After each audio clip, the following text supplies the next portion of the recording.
আজ আমি কথা বলবো আমাদের এই অন্তর্বর্তীকালীন সরকারের সবচেয়ে গুরুত্বপূর্ণ এবং প্রভাবশালী উপদেষ্টাদের একজন জনাব মাহফুজ আলম এবং তার কিছু কর্মকাণ্ড নিয়ে। উপদেষ্টার মতো পদের থেকে এ ধরনের কর্মকাণ্ড করাটা শোভন কিনা এটা নিয়ে আমার বিভিন্ন সময় সন্দেহ হয়েছে এবং সেগুলো আমি গোপন রাখিনি। আমি সেগুলি প্রকাশ্যেই বলেছি, আপনাদের সঙ্গে শেয়ার করেছি। আমার কাছে মনে হয়েছে এই কাজগুলি উনি ঠিক করছেন না, অন্ততপক্ষে এই পদের থেকে তো নয়। তার সর্বশেষ যে নমুনা দেখতে পেলাম আমরা বিজয় দিবস উপলক্ষে, বিজয় দিবসের রাতে উনি একটা লম্বা স্ট্যাটাস দিয়েছেন ওনার ভেরিফাইড ফেসবুকে, এবং সেই স্ট্যাটাসটা দিয়ে 2 ঘন্টার মাথায় উনি আবার সেটাকে তুলেও নিয়েছেন। এখন আপনি হয়তো বলবেন যে ফেসবুক স্ট্যাটাস উনি তুলে নিয়েছেন সেটা নিয়ে আলোচনা করছি কেন? হ্যাঁ, আলোচনা আমি করছি। দেখুন, যে ফেসবুক স্ট্যাটাস উনি তুলে নিয়েছেন সেটা আমার কাছে তাহলে এলো কি করে? এসেছে এই কারণে যে এটা নিয়ে এরই মধ্যে চারিদিকে তোলপাড় পড়ে গেছে। কেবল দেশে নয়, বিদেশেও পড়ে গেছে। আমার বিদেশ থেকে বেশ কয়েকজন বন্ধু আমাকে সেই স্ট্যাটাসটার স্ক্রিনশট পাঠিয়েছে এবং বলেছে, ওনাদের বক্তব্যটা এরকম যে এই লোকটা কি উন্মাদ? এই ধরনের একটা লোক কি করে সরকারের সঙ্গে থাকে? সরকারের নীতি নির্ধারণী পর্যায়ে এই ধরনের একটা লোক কি করে থাকে? এই প্রশ্নটা ওনারা করেছেন। কেন তারা এই ধরনের কথা বললেন আমি আপনাদেরকে একটু একটু দেখাতে চাই। বেশ বড় স্ট্যাটাস। সেই স্ট্যাটাসে উনি যেটা বলতে চেয়েছেন মূলত সেই কথাটা হলো যে উনি একটা অখণ্ড বাংলার স্বপ্ন দেখছেন। এটা উনি দেখছেন না, উনি বলছেন যে এটাই আসলে বাংলা ছিল, এটাই ছিল, কিন্তু নানা রকম রাজনীতির কারণে, ভারতের রাজনীতি, পাকিস্তানের রাজনীতি, ব্রিটিশ রাজনীতির কারণে সেটা ভেঙে গেছে এবং সেটা এক সমান হয়নি, একরকম হয়নি, প্রত্যাশার মতো হয়নি, এবং না হওয়ার কারণে আজকে বাংলাটা এরকম খণ্ড বিখণ্ড। এটাকে উনি কি বলেছেন ওনার ভাষায়, বরং আমি আপনাদের টুকটাক একটু একটু করে পড়ে শোনাই। এবং সেই স্ট্যাটাসে যে স্ক্রিনশটগুলো এখন তো মানুষের হাতে হাতে ঘুরছে, সেই স্ক্রিনশট আমার কাছে এসেছে, আমি সেখান থেকে কিছু দেখাচ্ছি আপনাদেরকে। উনি যে জায়গাগুলো লিখেছেন সেটা হলো যে বিজয় এসেছে, বিজয় আসছে আমাদের, তবে সামগ্রিক নয় মুক্তি, সামগ্রিক নয়, মুক্তি এখনো বহুত দূর। মানে উনি বহুত দূরের মুক্তিটার দিকে যেতে চাচ্ছেন। উনি কি লিখেছেন শুনেন। হিমালয় থেকে বঙ্গোপসাগর পর্যন্ত এ অঞ্চলের সভ্যতা ও সংস্কৃতির যে গড়ন তা আদতে উত্তর ভারতের চাইতে আলাদা। মুসলিম হিন্দু নির্বিশেষে যে সেই সভ্যতা ও সংস্কৃতির পূর্ণ বিকাশ ও হিমালয় থেকে বঙ্গোপসাগর পর্যন্ত জনপদ পুনরুদ্ধার ব্যতীত পোকায় খাওয়া পূর্ব পাকিস্তান হয়ে বাংলাদেশ দিয়ে আমরা মুক্তিকে ছুঁতে পারবো না। তার মানে হলো যে হিমালয় থেকে বঙ্গোপসাগর পর্যন্ত যে জনপদটা আছে এই জনপদটাকে পুনরুদ্ধার করতে হবে, করে একটা দেশ বানাতে হবে। এর সঙ্গে উনি সেই মানে কল্পিত যে একটা ম্যাপ ওটা উনি দিয়েছেন, ওটা অবশ্য ওনার ম্যাপ না, এটা পাকিস্তান আন্দোলনের সময় যখন পাকিস্তান আন্দোলন হচ্ছিল, পাকিস্তান ভারত যখন আন্দোলন 47-এর ঘটনা 1947-এর দিকে, তখন কিন্তু এই ম্যাপটা আমাদের এই দেশে অনেকে দিয়েছে। মৌলানা ভাসানী, যোগেন মন্ডল, আবুল হাসিম, সোহরাওয়ার্দী এবং বঙ্গবন্ধু শেখ মুজিব, তাজউদ্দিন, এরাও এর সঙ্গে ছিল। তারা এইভাবে এই ম্যাপটা বিতরণ করছে সবার মাধ্যমে যে এটাই হবে বাংলাদেশের চেহারা। এবং সেই চেহারার মধ্যে কি আছে আমি আপনাদের ম্যাপটা দেখাচ্ছি, আপনার ম্যাপটা দেখুন। সেই চেহারার মধ্যে আমাদের আজকে বাংলাদেশ আছে, ওদিক দিয়ে মুর্শিদাবাদ, অত কলিকাতা, এইগুলি জলপাইগুড়ি, এগুলো আছে। এবং ইন্ডিয়ার যে 7 সিস্টার বলতে যেটাকে বোঝানো হয়, আসাম, ত্রিপুরা, মেঘালয়, হ্যাঁ, এই পুরো এলাকাটা, মণিপুর, এই পুরো এলাকাটা এর সঙ্গে যুক্ত হয়ে পুরো একটা ম্যাপ। এখন এই ম্যাপ কিন্তু কেবল কল্পনায়, মানে এই ম্যাপের রাজনৈতিক এই চেহারা কখনোই ছিল না। এখন মাহফুজ আলম বলছেন যে এই ম্যাপটা আগে একবার দেওয়া হয়েছিল, সোহরাওয়ার্দী সাহেবরা দিয়েছিলেন, ভাসানী ছিলেন, ওনারা দিয়েছিলেন। সেই ম্যাপটা বলছেন যে এটা যতদিন পর্যন্ত অর্জিত না হবে ততদিন পর্যন্ত নাকি পুরোপুরি মুক্তি আসবে না।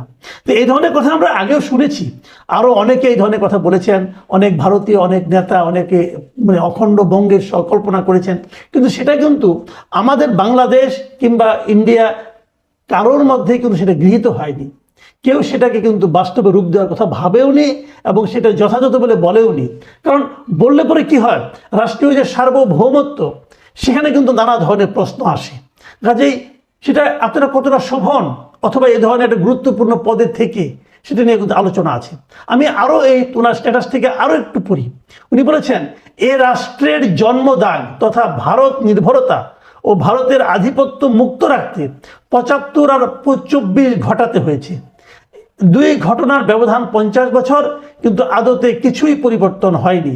আমরা ভূগোল ও বন্দোবস্তে আটকা পড়ে গিয়েছি। এবং উনি আরেক জায়গায় লিখেছেন শেষ দিকে এসে নিয়ে, যে মনে রাখতে হবে দক্ষিণ এশিয়ায় আশরাফ মুসলিমদের ভূমি পাকিস্তান, ব্রাহ্মণ্যবাদী হিন্দুদের ভূমি ভারত, আর হিন্দু মুসলিম দলিত নির্বিশেষে নিপীড়িত মজলুম মানুষের ভূমি বাংলাদেশ। তাই বাংলাদেশকে এ খাঁচা থেকে বেরোতেই হবে। দক্ষিণ এশিয়া নয়, পুরো গ্লোবাল সাউথ বাংলাদেশের নেতৃত্ব অনুসরণ করবে। এই হলো ওনার কল্পনা এবং ওনার চিন্তা। এবং শেষে উনি যেভাবে শেষ করেছেন সেটা হলো 24 কেবল শুরু, শেষ বিন্দু নয়। এই অভ্যুত্থানের নেতৃত্ব জানেন তাদের লড়াই অসমাপ্ত। এই লড়াই শেষ করতে তারা এখনো জীবন দিতে প্রস্তুত, যাবেও হয়তো তাদের জীবন। মানে উনি বলতে চাচ্ছেন যারা ওনারা নেতৃত্ব দিয়েছেন, সেই নেতৃত্ব যারা আছেন তারা জানেন যে আন্দোলনের শুরু মাত্র এটা শেষ হইতে আরো অনেক দূর যেতে হবে। মানে ওই অখণ্ড বঙ্গ তৈরি করতে অনেক প্রাণ যাবে, ওদিকে যেতে হবে। এই ধরনের কথা দেখেন, আমি আগে বললাম যেগুলো অনেকেই করতে পারে, অনেকে বলতে পারে, চিন্তা করতে পারে, আলোচনা করতে পারে, পড়ার টেবিলে, আলোচনার টেবিলে করতে পারে, লিখতেও পারে, কেউ সমস্যা নাই। কিন্তু সেটা রাষ্ট্রীয়ভাবে এই আলোচনাকে এন্ডোর্স করা, রাষ্ট্রীয়ভাবে এই আলোচনাকে সমর্থন দেওয়া, এটা কি সম্ভব? এটাই সম্ভব নয়, কেউ করবে। তাহলে আপনি যখন করবেন, আপনি যেটাকে নিয়ে আপনার অংশ হিসেবে বিবেচনা করবেন, সেটা তো আরেকটা রাষ্ট্র, সেটা তো একটা ভিন্ন রাষ্ট্র, এটা তো আপনি করতে পারেন না। এমনকি আপনি যখন সরকারে থাকেন, আপনি যখন সরকারের নীতি নির্ধারণী পর্যায়ে থাকেন, তখন তো আপনি আরো পারেন না। এটা তো হয় না কেন মাহফুজ আলম? আপনার মাথায় কি এতটুকু সেন্স কাজ করে না? আপনাকে অনেকে সক্রেটিস থেকে বলে শুনেছি আমি, আপনি যদি সক্রেটিস যান, সক্রেটিস কি এই ধরনের এলোমেলো কথা বলে? যেহেতু আপনাকে নাম হয়ে গেছে সক্রেটিস, থাকেন না ওভাবেই, কথাবার্তা একটু কম বলেন, কি কাজ করেন না করেন সেগুলো তো দেখতেছি, একটু কথাটা কম বলেন, মুখটাকে একটু লাগাম দেন। আপনারা তো সবাইকে বাতিল করে দিচ্ছেন, কেউ কিছু বোঝে না, সব আপনারা বুঝেন। একটা প্রবাদ আছে বুঝছেন, এটা হলো এই ঢাকা ইউনিভার্সিটির বিখ্যাত একজন টিচার হুমায়ুন আজাদ বলেছিল যে এক বইয়ের পাঠক সম্পর্কে সতর্ক থাকতে হবে। আপনাদের পড়া কিন্তু খুবই একমুখী। আমি যতটুকু বুঝি, আমার যতটুকু উপলব্ধ, আমি খুব একটা মেধাবী ছাত্র নই, খুব বেশি পড়াশোনাও করিনি, কিন্তু যতটুকু পড়েছি ভাই, আপনাদেরকে আপনাদের জ্ঞান, আপনাদের কথাবার্তা আমাকে খুবই একমুখী মনে হয়। আপনারা এক বইয়ের পাঠক বলে আমার ধারণা। আপনাদের নিয়ে সতর্ক থাকা উচিত। আপনি দেখেন একটা কথা, আমি আরেকটা কথা বলি, যদি এটাই আপনার উদ্দেশ্য হয়, এটাই আপনার বক্তব্য হয়, এটা যদি আপনার বিশ্বাস হয়, তাহলে এই স্ট্যাটাসটা দেওয়ার 2 ঘন্টার মধ্যে উঠাই দিলেন কেন? এই কারণে নিয়েছেন আপনাকে কেউ না কেউ বুঝিয়েছে, অথবা আপনি নিজে উপলব্ধি করতে পেরেছেন এটা দেওয়া ঠিক হয়নি। তো ঠিক নাও হতে পারে, এটা উঠে নেওয়াটা আমি খারাপ মনে করি না। হতেও পারে এরকম যে আমি একটা কিছু বললাম, কিছুক্ষণ পরে আমার কাছে মনে হলো না, আমি একটা পাল্টা যুক্তি পেলাম, মনে হলো রাখা ঠিক না, অথবা আমি উঠিয়ে দিলাম, এটা হতে পারে। কিন্তু আপনি তো সরকারে আছেন, আপনি তো সরকারের একটা দায়িত্বে আছেন, আপনি তো সরকারের নীতি নির্ধারণ করেন, তো আপনি কি আপনার নীতিগুলিকে বারবার চেঞ্জ করবেন? যে নাকি এরকম একটা বড় বিষয়, যে বিষয়টা নাকি আমাদের আন্তর্জাতিক অঙ্গনে, আমাদের রাষ্ট্রীয় পর্যায়ে সংঘাত তৈরি করার মতো অবস্থায় নিয়ে যেতে পারে রাষ্ট্রকে, সেই ধরনের বক্তব্য আপনি হুট করে দিয়ে দিচ্ছেন, আবার তুলে নিচ্ছেন। ভাই, এটা তো ছেলে খেলা না, এটা তো পুতুল খেলা না। পুতুল খেলার যোগ্যতা নিয়ে রাষ্ট্র চালাতে গেছেন? এত সহজ না দুনিয়াটা। এই ধরনের কথা আপনি মানে পাঠচক্রে বলতে পারেন, এমনকি পল্টনের মাঠেও বলতে পারেন, কিন্তু সরকারের একজন উপদেষ্টা তার ভেরিফাইড ফেসবুকে এই ধরনের মন্তব্য করবে এবং তারপর আশা করবে যে এটাকে ইস্যু করে আমাদের প্রতিবেশী রাষ্ট্র কেউ আমাদের এখানে নাক গলানোর সুযোগ নেবে না, এটা আপনি ভাববেন কিভাবে? শুনেন, একটা কথা বলি, এটা মাঝে মাঝে বলি, যে স্বৈরাচারের পতন ঘটানো এবং নতুন একটা দেশ গড়ে তোলা এক জিনিস না। ভবন ভাঙে না, ভবন ভাঙতে দেখেন, ভবন ভাঙার জন্য এক ধরনের শ্রমিক লাগে, ভবন ভাঙাটাও কিন্তু বড় কাজ, কিন্তু ভবন যে ভাঙে সেই শ্রমিক কিন্তু আরেকটা ভবন গড়তে পারে না, গড়ার জন্য আর্কিটেক্ট লাগে। তো আপনারা একটা সরকার নামিয়ে দিয়েছেন মানে এই না, তো আপনারা নামান নেই, কিন্তু অন্য সবাই নামিয়েছে, আপনারা সেটা সামনে ছিলেন কেবল ওই সময়ের প্রয়োজনে, ওই সময়টা আপনাদের সামনে নিয়ে এসেছিল, অন্য কোনো কিছু না, অন্য কোনো কিছু না। 15 বছর চলতে থাকে আন্দোলন, 15 বছর চলতে থাকে মানুষের মনে ক্ষোভ, মানুষের পুঞ্জীভূত যে বিদ্রোহ, ক্রোধ, সেটার যখন চূড়ান্ত পর্যায়ে উঠেছে তখন সময়ের কারণে আপনারা সামনে চলে এসেছিলেন। এখন এই আন্দোলনের পুরা কৃতিত্ব নিজেদের কাছে নেওয়ার চেষ্টা করেন না।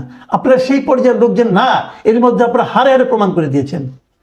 আপনারা মেবি ওই ভবন ভাঙার শ্রমিক, বাট আরেকটা ভবন তৈরি করার স্থপতি আপনারা হতে পারবেন না।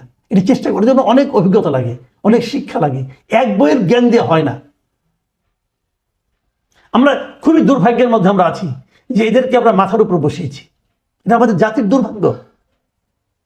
হুটহাট কথা বলে দিল একটা, বলে দিয়ে আপনি জানেন এটার আন্তর্জাতিক পর্যায়ে এটা কি প্রতিক্রিয়া হতে পারে, আপনি বলবেন 2 ঘন্টাতে উঠিয়ে দিয়েছি। আর ভাই 2 ঘন্টায় দুনিয়া শেষ হয়ে যায়।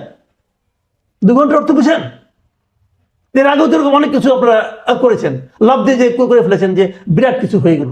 এত সহজ না ভাই দুনিয়াটা।